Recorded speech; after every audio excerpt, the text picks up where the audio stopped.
Ano nga ba yung airport process guys kung magta-travel tayo sa ibang bansa? So this video is especially for the first time travelers abroad. So nasa NAIA tayo guys, specifically NAIA Terminal 1. Unang-una papasok tayo sa airport. Tingin sa atin yung passport natin, valid passport, boarding pass or flight ticket. After natin pumasok sa entrance, if hindi pa tayo nagbabayad ng travel tax, so yung travel tax 1,620 pesos, we can pay it online.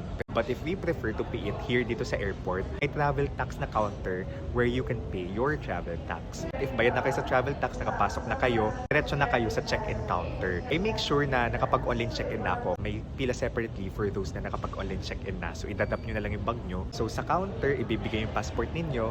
Doon din ibibigay yung inyong boarding pass. Similar process lang ito ha sa NAIA Terminal 1, Terminal 3.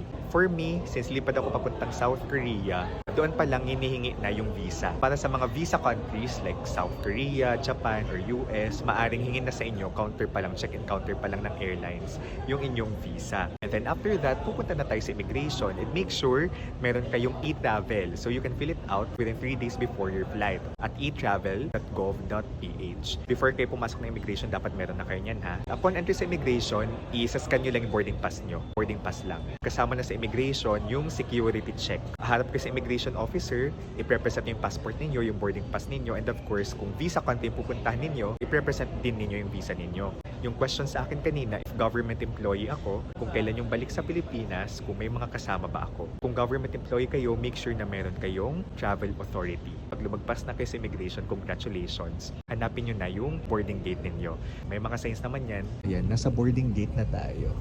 Kung magbubook kayo ng inyong hotel sa Agoda, you can use my promo code DAVEAGODA, capital letters yan. Make sure to redeem on Agoda mobile app para maka 10% off kayo.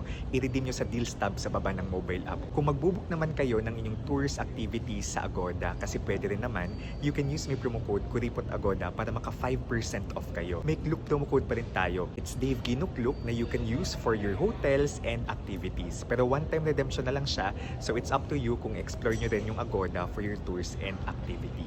Yun lang. Happy travels!